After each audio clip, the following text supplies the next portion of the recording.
Fala pessoal, sejam bem-vindos! Começando mais um vídeo recheado de informações importantíssimas. Mas antes, inscreva-se agora mesmo no canal, deixe o seu like e compartilhe esse vídeo com o máximo de pessoas. Assim você vai estar me ajudando demais. Giro na tela e notícias a seguir.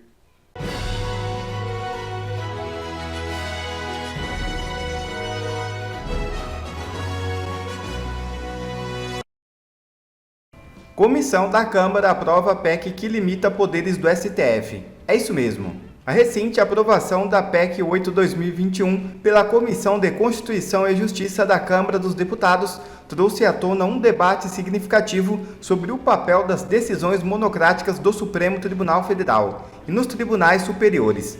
A proposta, que obteve 39 votos favoráveis contra 18 contrários, ainda precisa passar por uma comissão especial antes de seguir adiante no processo legislativo. De acordo com o texto aprovado, a proposta busca impedir que decisões individuais de ministros possam suspender leis ou atos importantes do Executivo e Legislativo, nascendo assim de um clima de tensões e acordos entre os poderes. A exceção a essa regra seria em períodos de recesso do Judiciário, caso haja grande urgência ou risco de dano irreparável, determinando um prazo de 30 dias para que o colegiado julgue a questão após o retorno do recesso. O deputado Marcel Van Hatten, relator da PEC, falou após a aprovação na CCJ. O colegiado decidiu. Está aprovado o parecer da PEC 8. Por 39 votos a 18.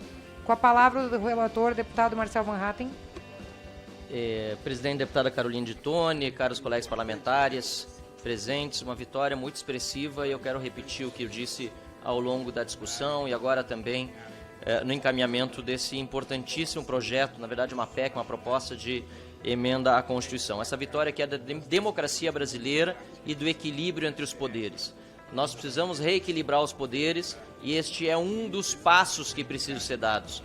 Nós temos muitos outros passos. Vossa Excelência, deputado Carol de Tone, eu quero aqui fazer um reconhecimento como relator, a postura, a coragem e a forma como enfrentou, inclusive, aqui nesse momento me pronuncio sobre esse assunto, a críticas injustas feitas a Vossa Excelência de que estaria tratando da pauta de forma autoritária ou qualquer outra crítica que o valha. Não é verdade, nós acompanhamos, inclusive, os acordos que foram feitos. A gente sabe que no discurso vale tudo, mas foram feitos vários acordos, inclusive na sua sala, aqui diante da mesa, a respeito da tramitação não só desta PEC, como de outras PECs, em que todos os partidos foram ouvidos.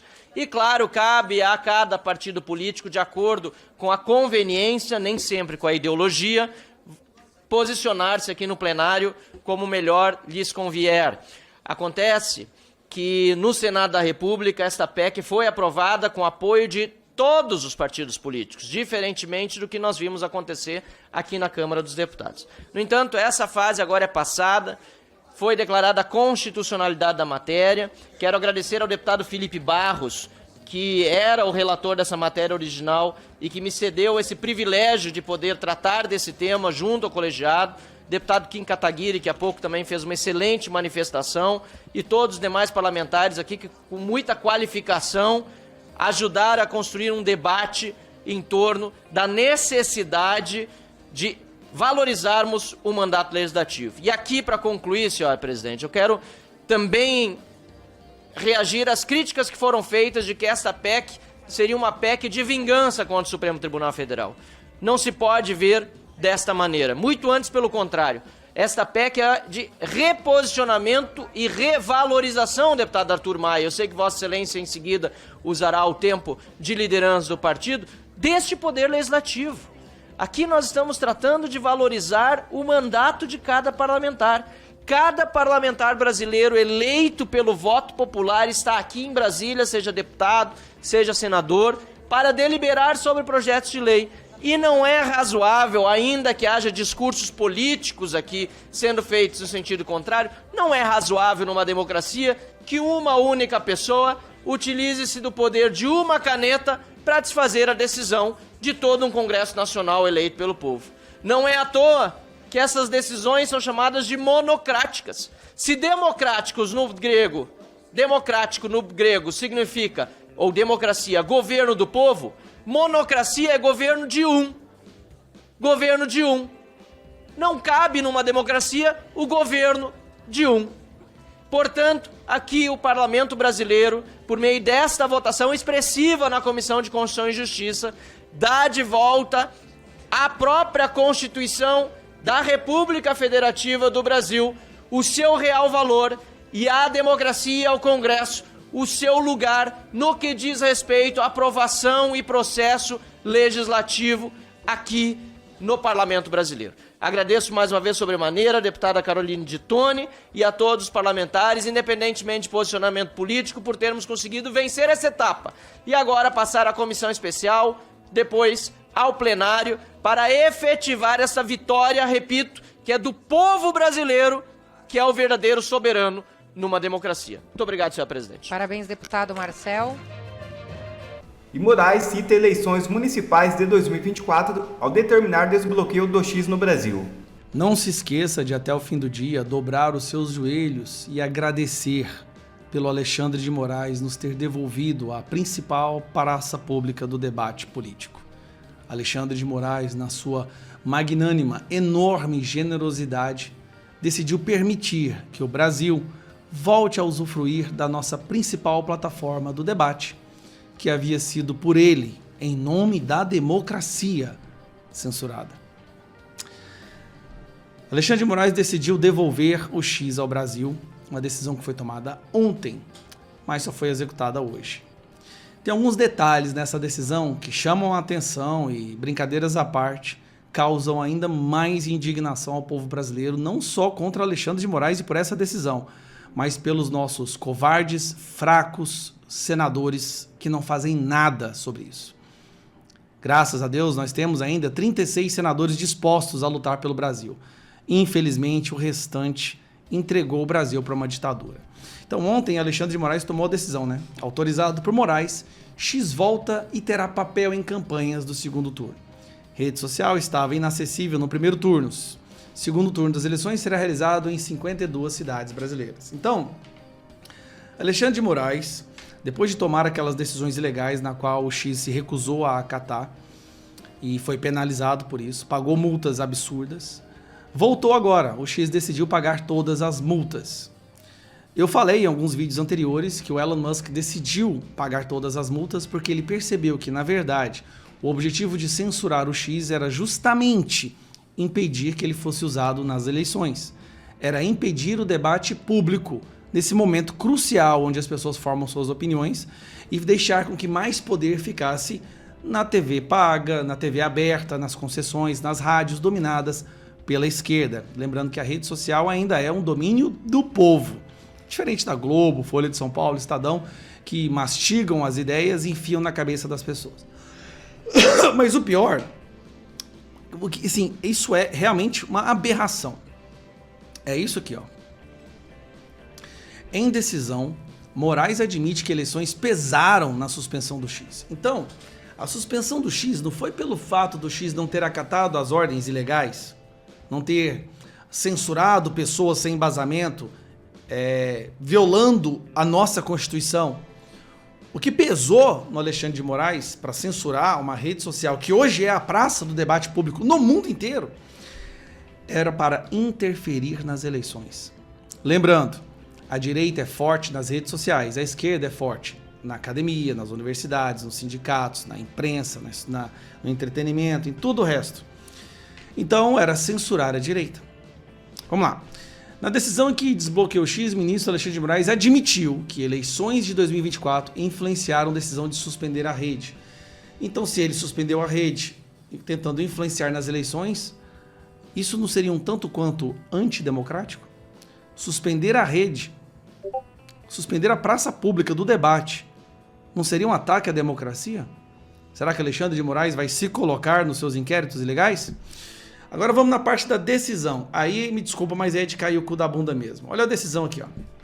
Em decisão de 30 de 8 de 2024, referendada por unanimidade pela primeira turma do STF, em 3/9, presentes os requisitos legais necessários, fomos bono iuris, sei lá o que significa, consistente nos reiterados, conscientes e voluntários descumprimentos da ordem judicial e inadimplemento de multa diárias aplicadas, além da tentativa de não se submeter ao ordenamento jurídico e poder judiciário brasileiro para instituir um ambiente de total impunidade e terra sem lei nas redes sociais brasileiras.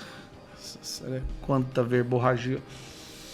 Inclusive durante as eleições municipais de 2024, bem como o periculum in mora consistente na manutenção e ampliação da instrumentalização do X Brasil Internet Limitada por meio da atuação de grupos extremistas e milícias digitais das redes sociais com massiva divulgação de discursos nazistas, racistas, fascistas, de ódio, antidemocráticos, inclusive no período que antecede as eleições municipais de 2024. Foi determinada a suspensão imediata e completa e integral funcionamento do X Brasil. Então, isso aqui foi a decisão lá atrás, onde ele admitiu, isso a gente nunca vai poder esquecer, que o motivo do Alexandre de Moraes ter decidido censurar a rede social mais usada na política durante o primeiro turno era para impedir que a direita tivesse voz. E lógico, para dar aquele discurso, aquela bandeira, vamos dizer assim, moralista, ele fala que é para lutar contra o racismo, o ódio, que é racismo, fascismo, nazismo, ódio, e outras coisas lá que eu nem lembro. É uma salada de termos tão abstratos e genéricos. Aí agora, que já se deu as eleições, ele devolve o X. O problema é que o Alexandre de Moraes, nessa, saiu derrotado. Se ele impediu que o X funcionasse para interferir nas eleições, parece que não deu muito certo. Afinal de contas, a direita cresceu vertiginosamente, a esquerda derreteu, mas derreteu de uma forma do pior momento do PT na história, isso porque tem um presidente do PT, né? O que é curioso ele ter ganhado as eleições, mas não deu certo. Então, mais uma vez, Alexandre de Moraes perdeu, porque se ele queria que a esquerda crescesse e a direita perdesse prefeituras e não fizesse vereadores, meu amigo, o PL proporcionalmente foi o partido que mais cresceu no Brasil, em porcentagem. Nós estamos hoje, finalmente, colocando a direita na base da política nacional. Então, se o objetivo era impedir de fazer políticos, né, prefeitos e vereadores de direita, do PL, do Novo, não deu certo. Não foi o X, a censura do X, que conseguiu impedir que isso acontecesse. Porque, a verdade, esse é um movimento, é uma onda, é uma tsunami, que não adianta você colocar alguns sacos de areia achando que assim não vai chegar até você. Vai chegar no Brasil todo, e já está chegando. Né? Os resultados, os próprios analistas falam que a direita foi uma das maiores, a maior vencedora nessas eleições. É o povo acordado. E aí o povo, quando ele está desperto, não precisa mais do X. As pessoas já sabem o que está realmente acontecendo. Então é mais uma derrota para o Alexandre de Moraes, embora ele tenha admitido que a intenção era interferir nas eleições. E Bolsonaro quer novas eleições. É isso mesmo. As últimas eleições ainda estão dando o que falar. O ex-presidente Bolsonaro aponta possíveis irregularidades nas eleições em Angra dos Reis, no Rio de Janeiro, e pede que seja feita uma nova votação.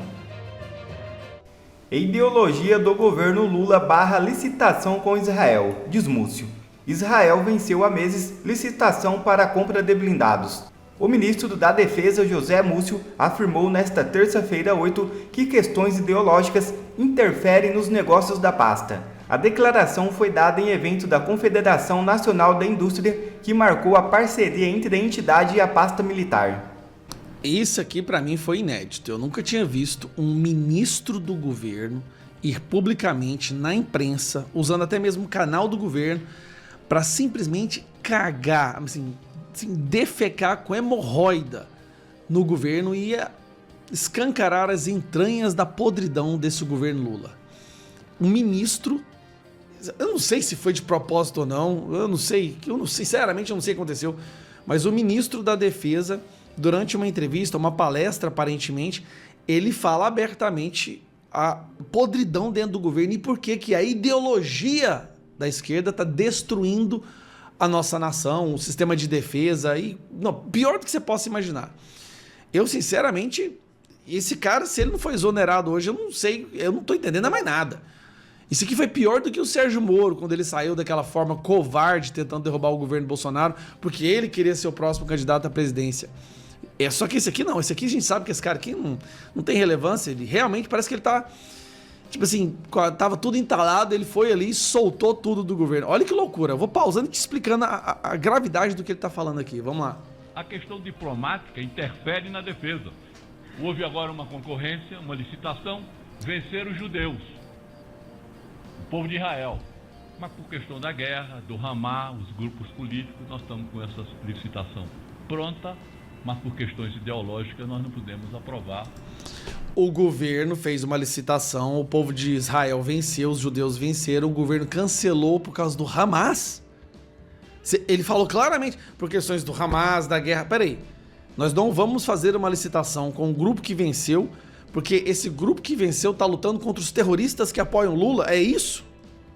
O TCU não permitiu dar o segundo colocado e nós estamos aguardando que essas... Queriam dar pro segundo colocado, porque não pode dar pro povo judeu, a licitação. Passe para que a gente possa se defender. Nós, por exemplo, importamos potássio do Canadá, quando nós temos a segunda maior reserva de potássio aqui. Mas por questão ideológica, a Constituição prevê. Mas como está embaixo da terra dos índios, nós não podemos exportar, nós não podemos explorar o nosso potássio. Então a gente tem que ficar comprando um produto muito mais caro de fora, que é explorado lá, e fica debaixo da terra dos índios, e essa questão ideológica faz com que o Brasil não possa produzir mais alimentos para a população inteira, que o potássio é usado como para a produção de alimentos, e aí o povo passa fome e compra produto mais caro. A defesa ficou órfã, porque a esquerda achava que eles haviam projetado aquele golpe, e a direita ficaram zangadas porque não se deu o golpe. Então nós ficamos sem ter com quem conversar, com quem discutir. Por quê?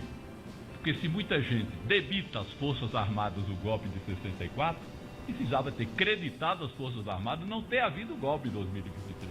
Foram as Forças Armadas... O ministro da Defesa aparentemente está puto com o Lula, né? O Lula está destruindo as Forças Armadas, está destruindo o nosso Exército. Acabou. Sinceramente, as Forças Armadas, o Exército, a Aeronáutica, na Marinha Brasileira estão sucateadas. E o objetivo desse PT, da esquerda do Lula, é acabar com as Forças Armadas. Que preservaram e seguraram a nossa democracia. Quer ver um exemplo de embaraço diplomático? Bom, eu sei de alguns, né? Ele vai falar um, mas eu sei de alguns. Por exemplo, nós temos o embaraço diplomático do Lula ficar a favor dos terroristas, o embaraço diplomático da Rússia, o embaraço diplomático do Lula falar que os Estados Unidos é que criou a guerra da Ucrânia e da Rússia. Nós temos aí diversos. Agora, na ONU, ele foi atacado por vários líderes mundiais, o embaraço diplomático do Lula em aceitar o Maduro na Venezuela. Assim, são centenas, mas vamos lá. Uma munição aqui do Exército que não usamos. A Alemanha quis comprar. Está lá, custa caro para manter essa munição. Fizemos um negócio, um grande negócio. Não faz. Porque senão o alemão vai mandar para a Ucrânia e a Ucrânia vai usar contra a Rússia e a Rússia vai mexer nos nossos acordos de... Então, peraí. Então a gente não pode vender algo que a gente não usa porque a Ucrânia vai usar contra um invasor do país dela. É isso mesmo? Fertilizante. Que maravilha. Lembrando, os fertilizantes, né?